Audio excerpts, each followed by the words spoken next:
Hola chicas, muy buenos días. El día de hoy, pues por algunas complicaciones no voy a poder estar en vivo con ustedes. Sin embargo, pues no quería dejar pasar obviamente esta clase. Sé que para ustedes pues es importante, sobre todo por la cuestión de los tiempos, ¿no? Entonces, tengo la oportunidad de poderles grabar la clase. Permítanme aquí acomodarme un poco mejor. Eh, y pues espero que esta clase la puedan escuchar con mucha atención y que de esta forma pues me puedan dejar sus comentarios, que me puedan dejar pues sus observaciones acerca del material que vamos a estar trabajando el día de hoy. Algo importante que quiero mencionarles pues es que por este medio, al igual que por Brightspace, en cuanto tenga la posibilidad de que ya lo tengo habilitado, pues les voy a estar subiendo material. Ahorita, antes de este video, les voy a dejar, bueno, ya lo tienen que haber visto, un pequeño resumen de una conferencia que rescato una parte en específico con relación a la adolescencia y que me gustaría que lo vieran y también me dejaran sus observaciones. Les voy a dejar un área en específico por aquí en donde van a tener la posibilidad de dejarme sus observaciones acerca de ese video, ¿sí? Entonces, pues el día de hoy empiezo ahora sí que con pues esta parte de introducirnos a el proceso que está viviendo el adolescente, ¿no? Y algo pues sumamente simple y sencillo pues es describir, ¿no? O sea, ¿qué es? ¿Cuáles son los cambios que tiene el adolescente? ¿Por qué cambios está pasando? Y pues qué tipo de proceso es, ¿no? Yo creo que todas sabemos y creo que más muchas de ustedes que tienen hijos actualmente adolescentes, algunas a lo mejor ya pasaron por tener a esos hijos adolescentes, otras hemos tenido hermanos y hemos sido adolescentes. Entonces, cada uno de nosotros, como obviamente ustedes ya podrán constatar, pues hemos vivido el proceso de manera distinta. A lo mejor yo me sentí de cierta manera y mi hermana, yo veía que hacía cosas totalmente diferentes a mí y entonces entra esa duda, ¿no? O sea, ¿cuál es el proceso normal y cuál es el proceso que se desvía, ¿no? O dónde se desvía el adolescente, ¿no? Y precisamente pues quiero comentarles un poco de esto, ¿no? ¿Cuáles son esos cambios en estas edades, ¿sí? Bueno, pues empiezo con describir que pues obviamente la adolescencia es un proceso de transición entre la infancia y la vida adulta, ¿no? El adolescente pues ya no es un niño, pero tampoco es un adulto, entonces está como en este limbo de quién soy, ¿no? O sea, de qué puedo hacer, qué ya no puedo hacer, por qué ya no me puedo comportar de esta forma, pero tampoco puedo hacer lo que tú haces, ¿no? Todavía no tengo el permiso, todavía no tengo los 18 años, entonces no se me permite hacer muchas cosas. Entonces está en este límite y no pertenece a ninguno de los otros dos grupos, ¿no? No encaja en los grupos infantiles, ya en las piñatas, pues ¿cómo me voy a parar a quebrar a la piñata si hay niños de 5 o 6 años? Pero tampoco puedo ir a una fiesta y emborracharme, ¿no? O sea, entonces está toda esta, pues imagínate, ¿no? Todo este problema entre para dónde me voy, qué hago, ¿no? Entonces es lo que leía en alguna ocasión con algún psicólogo que decía, es tierra de nadie, ¿no? O sea, no sabemos en dónde estamos, nadie me dice exactamente qué es lo que tengo que hacer, todos mis amigos hacen cosas distintas, hacia dónde quiero yo llegar, ¿no? Obviamente es un tiempo en donde hay cambios físicos sumamente notables, ¿no? En las mujeres y en los hombres, y obviamente igual va a suceder con las necesidades que son psicológicas, necesidades sociales, ¿no? Con quienes voy a convivir, necesidades biológicas, ¿no? Y todo esto se va viendo transformado a lo largo de los días del adolescente, ¿no? Las necesidades biológicas obviamente son relacionadas con las básicas de cualquier ser humano. Hay una transformación física y con ello las hormonas y todo está moviéndose, ¿no? Hay un constante movimiento en mi cuerpo, ¿no? Para empezar, por mi cuerpo. Con los cambios físicos, con los cambios biológicos que el adolescente tiene, pues obviamente viene este despertar sexual, ¿no? Hay un crecimiento, bueno, hay una alteración hormonal, entonces aumenta el deseo sexual, ¿sí? Ahorita algo de lo que, recordando la clase pasada que ustedes me comentaban, me llama la atención, ¿no? Porque recuerdo que me decía una de ustedes, ¿no? Que una de sus hijas, si no me equivoco, le había comentado, pues esta tendencia, ¿no? En su escuela, en su preparatoria, de a lo mejor expresar las preferencias sexuales y a lo mejor hasta cierto tipo de moda, por moda, manifestar, ¿no? Cuál es mi preferencia sexual. Entonces, este es un tiempo de crecimiento. Yo creo que aquí es donde cada uno de nosotros, ahora dejando de lado el que sean madres de un adolescente, pero en nuestro trabajo como psicólogas en específico, pues es un tiempo sumamente delicado en donde nosotros nos corresponde darnos cuenta de el tipo de crecimiento o la manera en la que ese adolescente se está desarrollando y la manera en la que los padres, en este caso la escuela, está afrontando ese tipo de cambios, ¿no? Porque ya de por sí hay cambios fisiológicos, biológicos que tiene nuestro adolescente. Entonces, de repente con el aspecto social es con lo que nosotros podemos detener a lo mejor algún tipo de desviación, ¿no? Obviamente hay necesidades psicológicas y sociales que se centran en otro tipo de necesidades. Bueno, más bien se centran en la educación, en una participación más activa con sus amigos, a lo mejor están construyendo su propia identidad. Por eso es que vemos de repente cambios de look muy extremos que quieren hacer. Me quiero empezar a pintar el cabello, las niñas o los niños, ¿no? Entonces yo quiero ser autónomo, ¿no? Quiero verme diferente, quiero sentirme especial, único, ¿no? O irrepetible. Y entonces cambia la interacción que tengo con los demás, con mi entorno, ¿no?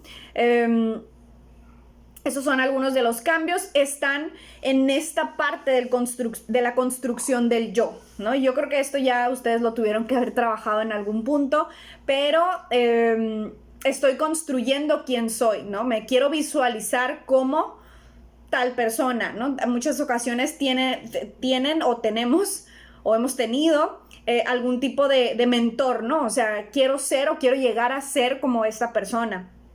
Quiero ser el actor, ¿no? Principal de la historia de mi vida y entonces yo solamente sé qué es lo que quiero lograr, etcétera, ¿no? Empiezo a integrar pues ya los aspectos físicos, cognitivos, sociales, afectivos. Y aquí obviamente pues entra en juego la autoestima y el autoconcepto, ¿no? Que el joven tiene. La autoestima pues es la dimensión más significativa en el menor, en este caso, nace de la interacción con los demás, de cómo los demás me perciben y cómo me percibo yo ante ellos. Todo este autoconcepto está muy unido pues a la educación con la que tiene influencia, ¿no?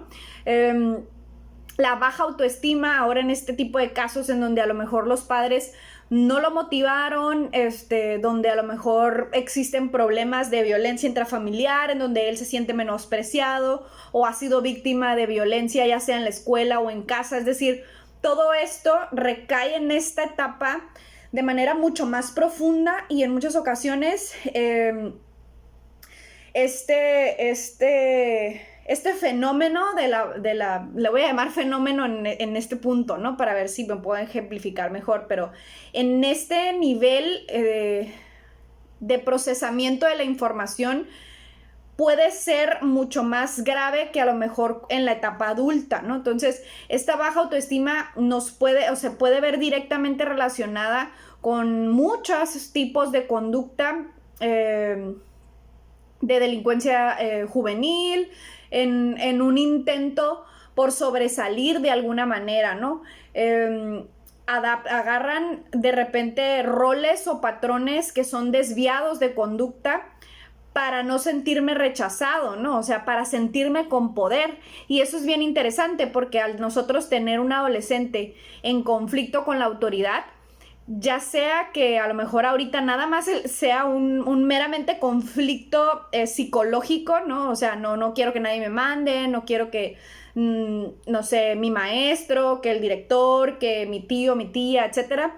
Pero ya cuando ya trasciendo a cometer algún delito, etcétera, es bien interesante que en muchas ocasiones esa conducta en particular que el adolescente realizó, pues puede ser que se haya presentado y que haya evolucionado a tal grado de cometer algún delito solamente por una baja autoestima, por no sentirme valorado. Y entonces esa es una manera en la que el adolescente trata de llamar mi atención a gritos, ¿no? Hablando de manera terapéutica.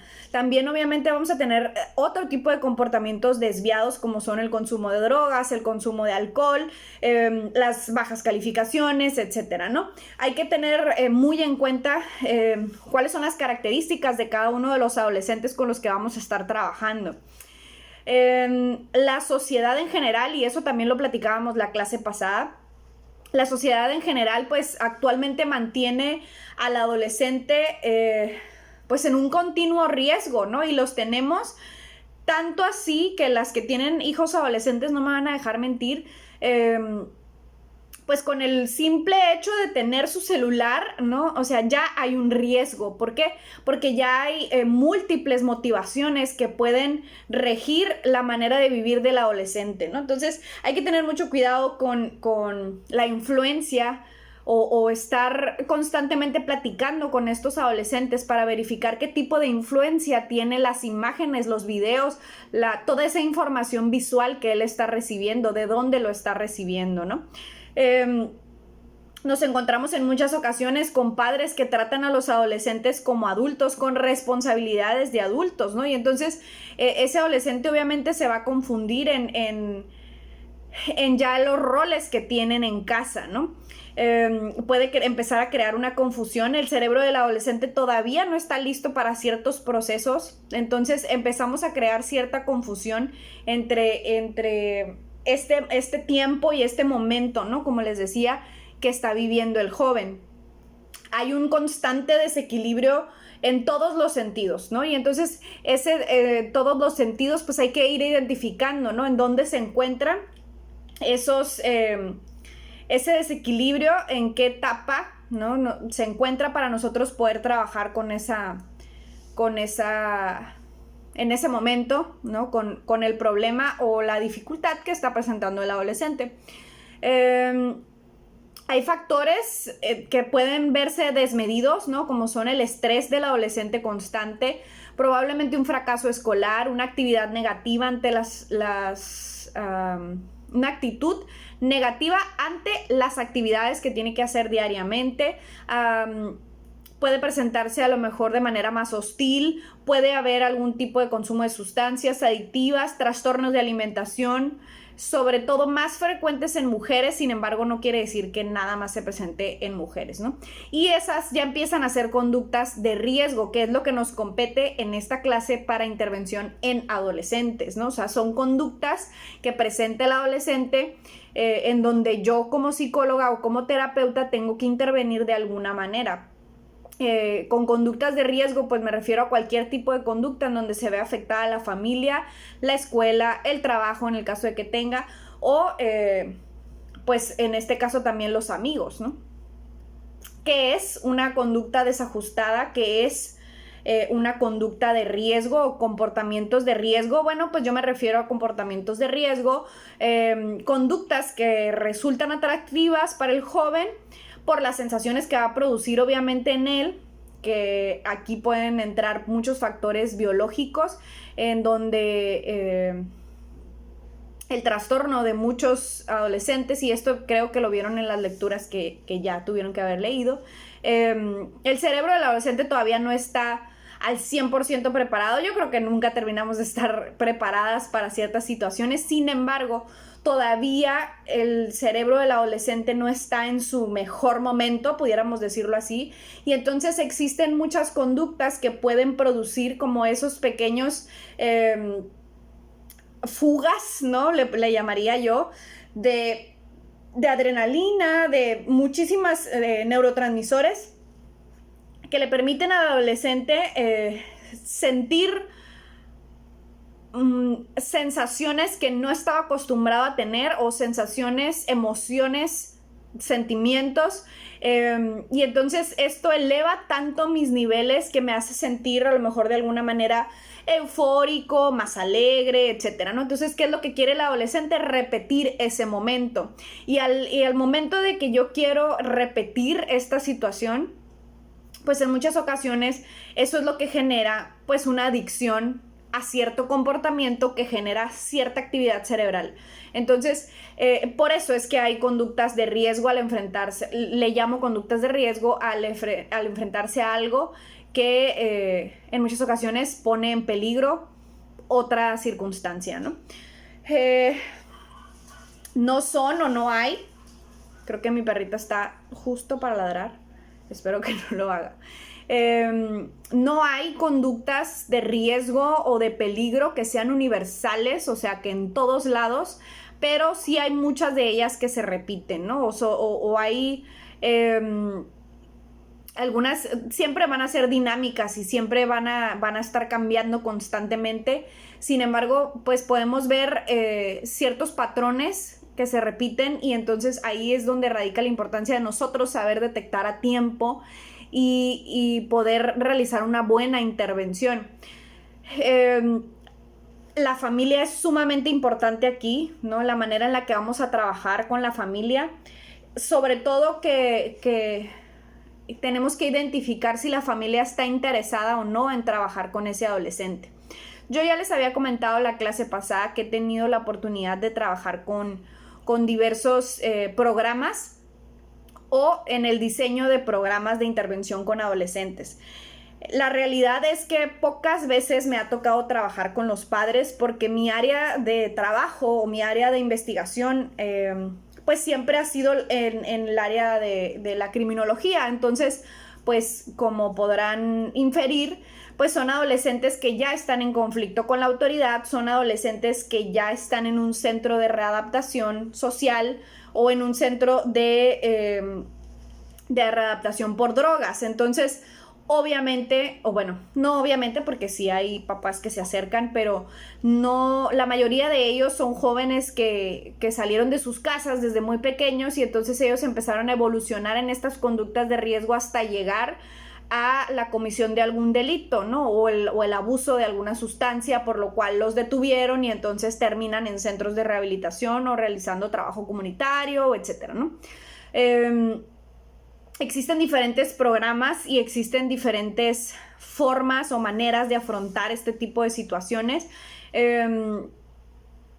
Es bien importante que nosotros identifiquemos, ¿no? Cuáles son las conductas de riesgo del adolescente, cómo es que el adolescente llega a ese tipo de conducta,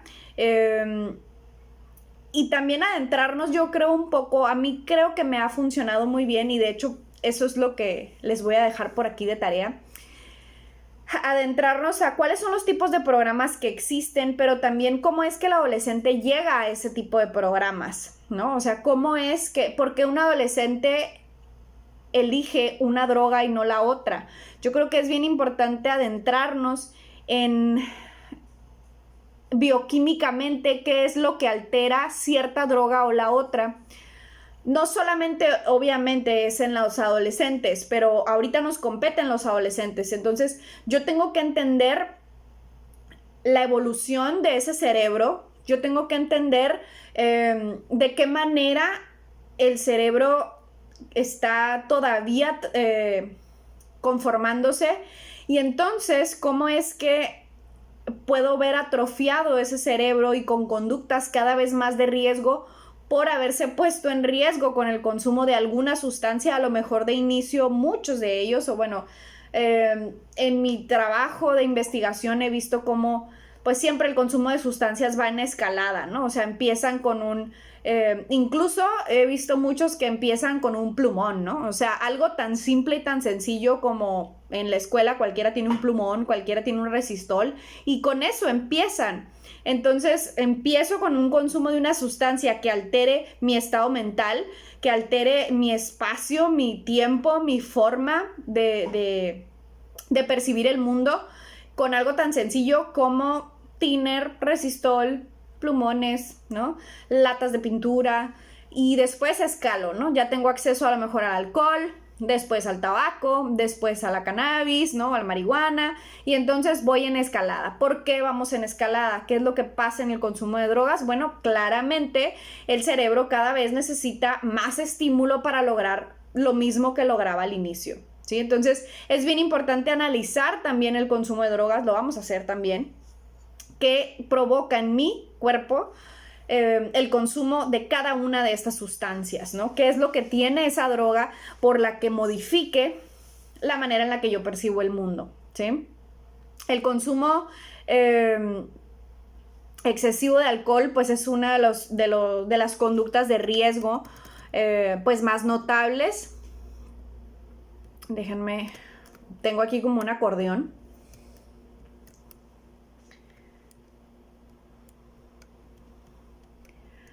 Bien, entonces en primer lugar, en cuanto a conductas de riesgo, vamos a analizar en esta clase me refiero a en este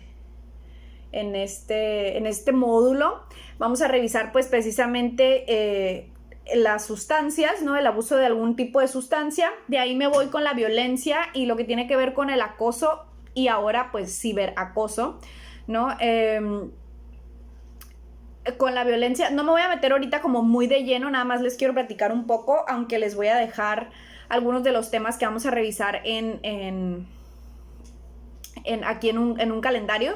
Pero vamos a estar hablando de la violencia. ¿Qué es la violencia? ¿No? La OMS nos define la violencia como el uso deliberado de la fuerza física o el poder, ya sea en grado de amenaza o efectivo, o sea, que ya lo hayamos hecho contra la persona o contra uno mismo. O incluso contra alguna comunidad, ¿no? Que cause o tenga muchas probabilidades de causar lesiones, muerte, daños psicológicos, trastornos del desarrollo o privaciones. ¿Qué tipo de privaciones? Pues tendremos que hacer un análisis ahí para poder identificarlos, ¿no? La violencia, obviamente, ustedes saben que la podemos encontrar en cualquiera de nuestras esferas de la sociedad, en hogares, en las escuelas, en las iglesias, en el trabajo, y obviamente, pues, detrás de las paredes de cada uno de los hogares de nosotras, ¿no?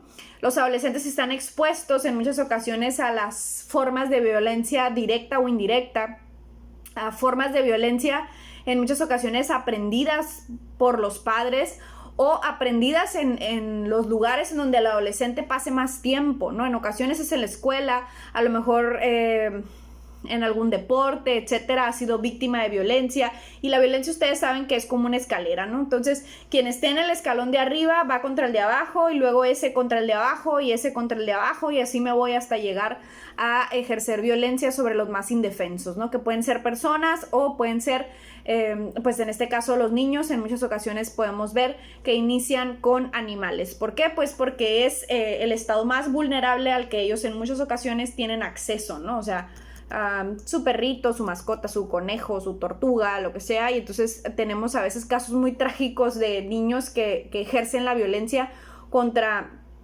algunas de sus mascotas, ¿no? Y los papás a veces en muchas ocasiones ni siquiera lo perciben eso como que ya tenemos un rasgo ahí o ya tenemos un indicador de una personalidad o un rasgo de violencia o un rasgo más bien de una conducta de riesgo, ¿no? Le llamaría. Vamos a ver pues obviamente lo relacionado con el ciberacoso y la adicción al internet o a las plataformas digitales, etcétera. Todo esto pues por el mal manejo del internet. Actualmente lo vamos a estar viendo cada vez más. Esto va a subir en escalada, pero ahora sí que nos adelantamos en todo unos 5 o 10 años, ¿no? Yo creo que en esta cuestión de la interacción, ahorita con este tiempo que estamos viviendo, pues lo vamos a ver mucho más severo, ¿no? Adolescentes que no van a querer interactuar con las personas físicamente, donde prefiero escribirte un mensaje o prefiero a lo mejor una videollamada, pero no tengo estas habilidades de desarrollarme de la manera más adecuada frente a otras personas, ¿no? Espero que vayamos bien hasta aquí, chicas, que no esté hablando muy rápido. Ya les había mencionado la clase pasada que de repente me emociono y quiero platicar mucho. Sé que a lo mejor ahorita es un poco diferente porque no puedo estar leyendo sus comentarios, pero créanme